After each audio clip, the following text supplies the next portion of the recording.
হাজীগঞ্জ পৌর এলাকায় জামায়াতের খাদ্য সামগ্রী বিতরণ। পপুলার বিডি নিউজের একটি ডেস্ক রিপোর্ট। বিস্তারিত জানাচ্ছি আমি নাহার নিশে। হাজীগঞ্জ উপজেলা পৌরসভার 7 ও 8 নং ওয়ার্ডে খাদ্য সামগ্রী বিতরণ করেছে বাংলাদেশ জামায়াতে ইসলামীর নেতৃবৃন্দ। রোববার বিকেলে হাজীগঞ্জ পৌরসভার টোরাগড় এলাকায় বিতরণ করা হয় এই খাদ্য সামগ্রী।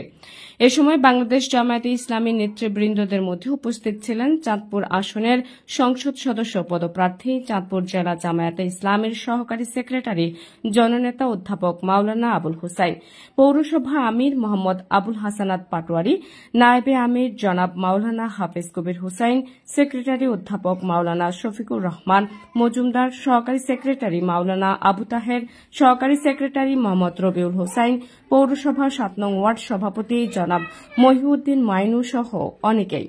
Popular BD news, Hajiganj, Chandpur.